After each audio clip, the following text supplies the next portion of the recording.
Hello, Michael. This is my final micro-teaching reflection video for you. Um, I was pretty conflicted when it came to this one, how well I did and how poorly I did, I guess. I feel like I kind of landed in the middle. I think that it was a good idea from the outset. I think it really aligns well with the rest of the unit, trying to get inside the heads of the American people of the time. So focusing on what it would feel like to spend the amount of money they were spending, I thought was kind of important. Um, would let a student really understand the dire straits they were in, the characters themselves, as well as everyone else in the country.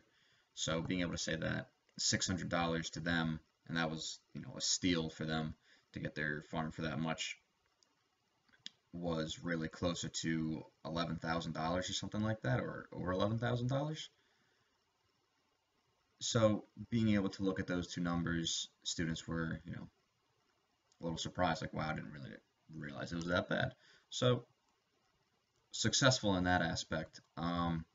Not so much in the economic definition category. The vocabulary was a little difficult to understand, mostly because of my organization. You could tell that it was attempted to organize everything.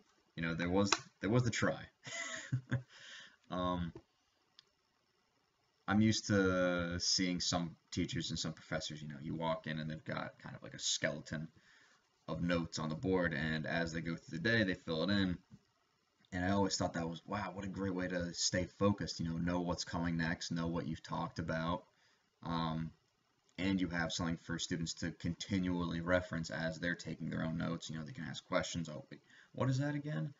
I think Kendra even asked, what's the CPI? And because I had, the definition on the board, she knew that it was Consumer Price Index, and she repeats that. So there's a couple of layers of encoding going on there.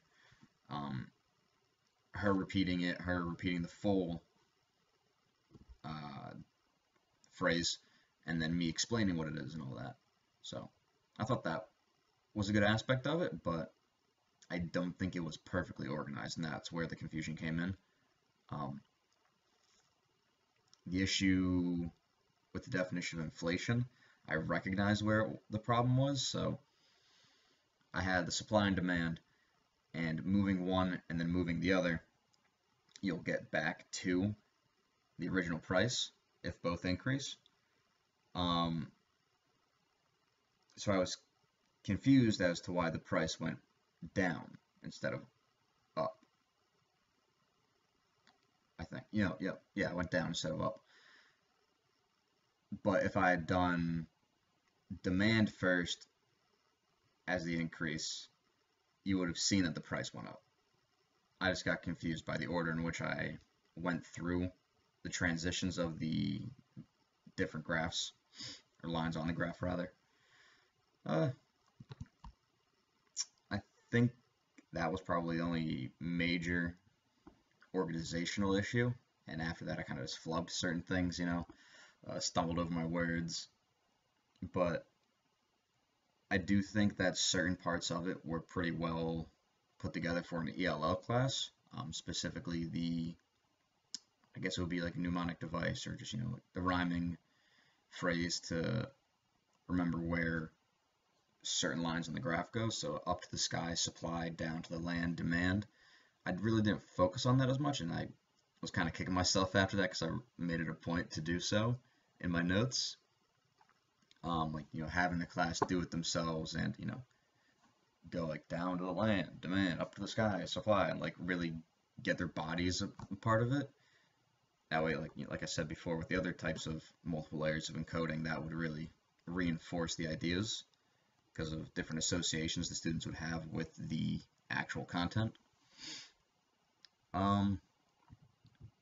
Beyond that, I think that I should just keep it a little more simple next time.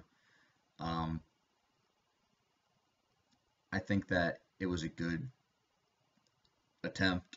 Like I said before, it's a style I have used once or twice before with, decent success, but the topics weren't as heady or as abstract as economics. with things like inflation, prices, deflation, supply and demand, most of these things are kind of arbitrary to begin with. Just looking at the stock market, how it moves just based off of feelings and opinions. So price is doing kind of the same thing. It's a little hard to wrap your head around.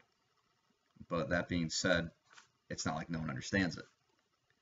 If I'd organized my stuff properly, or just a little more concisely, I guess, because it did seem a little sporadic on the board, nothing really had its own section. It was kind of just like, there's white space there, I'll put that there.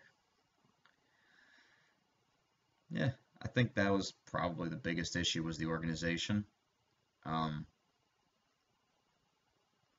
Because the lesson follows what has been organized. If it's airtight, the lesson's airtight. If it's a little amorphous, well, this could go there, it doesn't really matter. Lo and behold, it matters. Overall, though, like I said before, I feel conflicted about it. I think it was a great lesson. I think it's a great part of the unit. Looking at the different types of ways that the person of the American Great Depression felt through that music and the poems of the rest of the unit. I think that should have been a greater focus, maybe. Maybe taking a look at the poetry over the economics. But I like being able to get the class involved too with the math. So there was good aspects of class involvement, but organization not so great. Overall, I think I did decently, and it's definitely a learning experience. Thanks, Mike.